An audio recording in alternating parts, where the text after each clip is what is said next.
Hey girl, I'm Faith Sorrell, and you're listening to the Organic Outlets Podcast, the show where we discuss tough-ass topics relating to dating, self-worth, and creating healthier habits for our lifestyles. You'll hear myself and women just like you talk about what it feels like to have a safe space, be vulnerable, and have an organic outlet.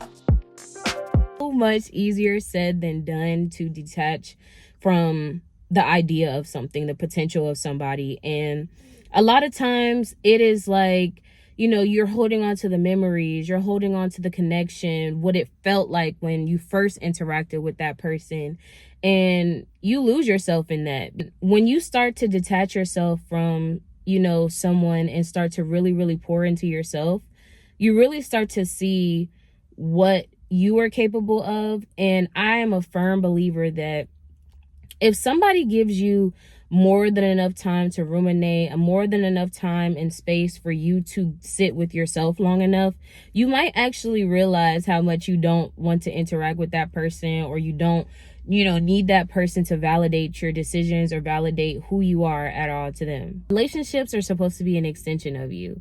A lot of times when we're not capable of being able to detach from outcomes, people, we live on the structure of them. I think detachment has really shown me my sense of self. It has allowed me to have a life outside of a partner or even some of my friendships. It's allowed me to be able to sit with myself and know what I can and cannot tolerate. It allows you the time to observe before you actually react to something. And for me, I think that with balancing detachment and having a healthy detachment, I think that everybody should have like a couple-day rule. Like if you're in a relationship, I'm a firm believer on the 3-day rule. 3 days where we don't have to speak. 3 days where, that just is time for us to focus on ourselves, do what we need to do. And that's that. Anything longer than that shows me that you're trying to create some type of distance with me.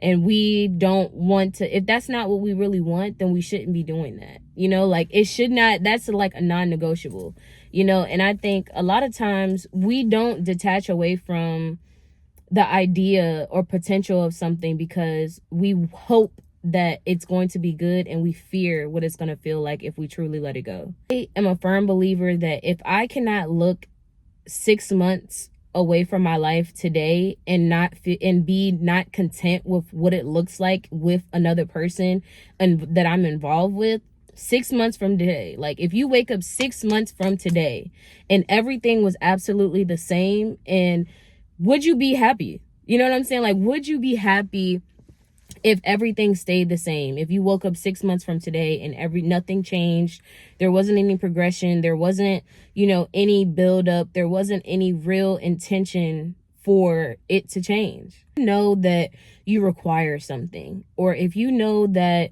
you need something specific in order to feel loved, in order to feel cared for, then it should be a non-negotiable if you are pouring into somebody, if you are overextending yourself. Like, those are ways that you know that you need to detach from somebody. Like, when you're overextending yourself, when you're putting yourself on the back burner, like, as a woman, it is so important that you have a sense of self, that you have some type of direction on what you want to do. Like, if this man was to leave your life today or tomorrow, like, what does Monday you look like? What does Tuesday you look like? And so on and so forth. Like, if he doesn't text you today, what is going to be your game plan? And you know what I mean? Like, the world shouldn't stop just because you are waiting on this one man to text you back or hit you up or, validate something. Like, your world should still go on. Like, your life is already abundant with or without this person involved in your life. Your world should not be shaken by just one person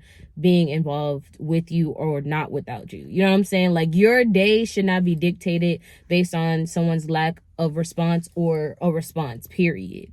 It shouldn't move you. The only thing that should move you is God and his work and him making sure that your life is abundant as is. But yeah, I just think that, when we are at a certain point in our lives and in growth, and when we start asking ourselves, like, what do we really want? You know, it's going to take those tough disconnections from people that make you be like, damn, like, am I really ready to let this go? Like, is it going to hurt me more than it is benefiting me? You know, and those are some really like tough things to do. Like, how do you even detach from an outcome when you don't see it happening? You know what I mean? Like, we'll sit down so much ruminating about our future and what's to come that we don't live in the present moment and bask in what's actually happening right now. And that's how some of us get stuck in detachment with someone.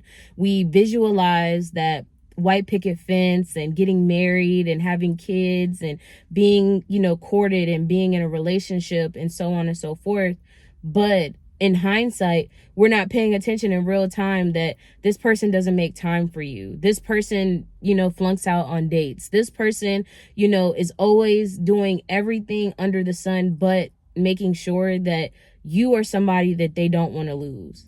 And you need to know that if someone is not doing that for you, if someone cannot just give you simple communication, simple effort, because a lot of times we have our standards so high that, and we are not even able to meet some of those standards, right? I'm not saying that if you have high standards that you need to belittle yourself, by no means. No, have your confidence, but also know that when it's time, you need to be able to meet your match. You need to be able to provide the same thing that you are requiring. If that person is not actively making the choice to meet you where you are, actively, you know, making the choice to make you a priority in their life, or stop doing something when you tell them to stop, that person does not respect you. And you need to have enough respect for yourself to realize that this person does not care about my feelings.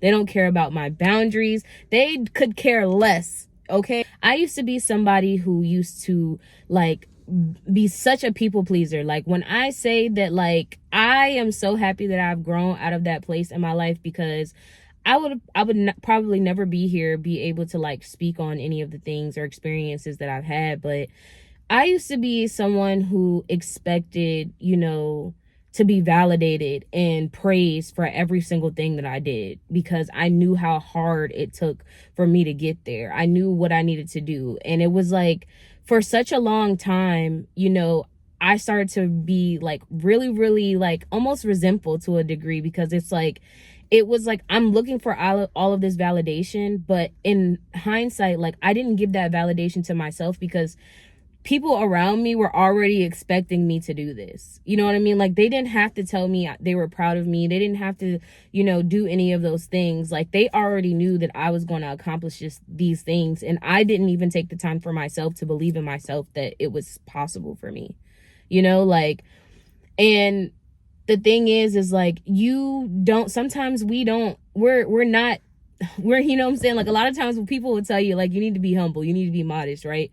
But we don't big ourselves up enough, you know? Like, we don't tell ourselves, you know, when to rest. We don't tell ourselves, you know, when enough is enough, and, you know, to be satisfied. Like, of course, you don't want to be in the same spot or stagnant, right? But at the same time, like, you have to honor thyself, honor your mental, you know, capacity. Like, and I just think that when you don't have the capability to detach from somebody emotionally and in a relationship, you know, it's like, it literally becomes a liability to you. You know what I mean? And a lot of people will be like, oh no, it's, you know, it's not that deep. And like, no, because if I cannot detach away from you enough to have my mental sanity and my mental capacity to just even get through my day, and you can't even have the decency and the emotional intelligence to meet me where I am and understand that, okay, if I don't meet my person where I'm at, where they are, like, I could potentially lose them. Like, so compromise is such an icky word, right? A lot of people don't want to hear it all the time. But at the same time, it's like being in situations where people are not, you know, making the conscious effort to understand how things affect you. You know, really considering those things, really considering when they forget your birthday, really considering when they don't support you and they don't validate you in the way that makes you feel seen or cared for or loved. Like, those things are really, really important.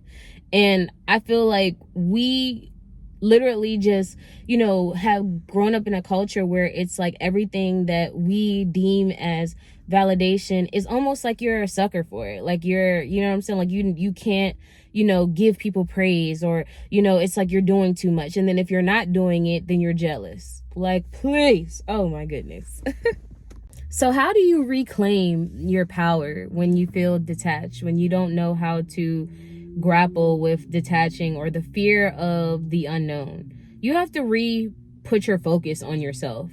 And I know that sounds so like broad, and I used to hate it. Like when people used to tell me to focus on myself, like I am focusing on myself. How are you gonna tell me I'm not focusing on myself? But in reality, I was also saying that, and then checking my horoscope, or, you know, wondering how this person is thinking, or wondering what I'm feeling inside, like letting it eat me up for filth. You know what I mean? And I done probably missed everything I said I was going to do. I said I was going to go to the gym. I said I was going to read a book. I said I was going to drink my water for today. And I forgot about it because I'm in the pits of my stomach thinking about another grown woman's little boy. Okay? I don't want to live that side of my life, or the latter half of my 20s doing that. Like, I want to be fulfilled, and I want to be able to be pouring into my passions. And if I do have a partner, then he is going to be someone who is an extension of my life, who brings me joy, who I don't necessarily have to depend on, but I could be hyper independent with. Someone that really, really sees me and really, really cares about my feelings and my emotions, and knowing my worth without me having to plaster it or talk in boxes in order for him to understand. So reclaim your power. Are you going to feel better if you send this text message? Like, are you going to get the clarity that you deserve if you really, really say what you have to say? If the answer is no, don't waste your breath. You know what I mean? Like, really pour into your passions and really, really detach from how this person will perceive you, how this person will validate you or come back to you. Like, it's one of those things that's like so easier said than done. And a lot of times detaching is not linear, just like grief is not linear.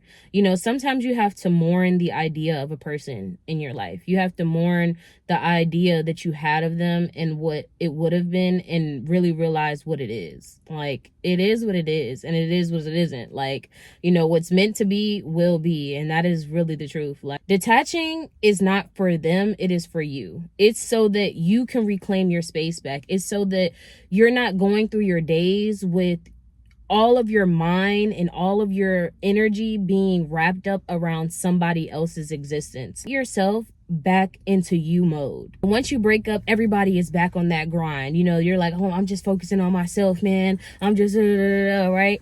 But imagine if you kept that same energy while also healthily detaching from someone in your life. You know, like, imagine what healthy distance really looked like if you and another person would just take the time to really communicate and really, really say, okay, this is what I need from you here. This is when I need you here. This is how I want you to show up for me in this way. Not necessarily saying that everything needs to be controlled and structured out, because some things just don't happen like that.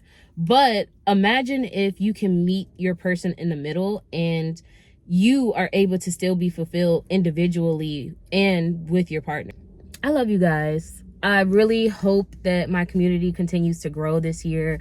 I really hope that you like my content and like topics like this. Like, tell me how you are trying to detach. Like, I know for me, my word of the year this year has been emotional regulation, just having better ways to not crash out. And that might be a topic on this channel, me talking about not crashing out and having better emotional regulation. Like, yeah, like, detaching has been something that is very new for me. Something that I think that I'm an anxious attachment. You know, like, I have suffered with having my day ruined because I'm just like, oh my God, like, is he going to text me back? Like, in anticipation, like, waiting by the phone. And I'm learning how that I need to be around or with someone that understands that, like, I'm not needy or clingy.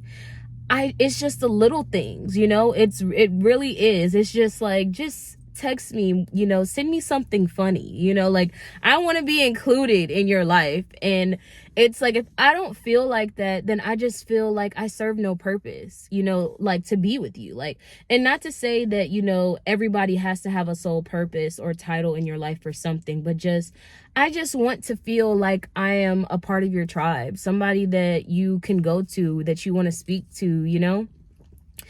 And yeah, so in this year of 2025, guys, that's what we're going to be working on. We're going to be healing.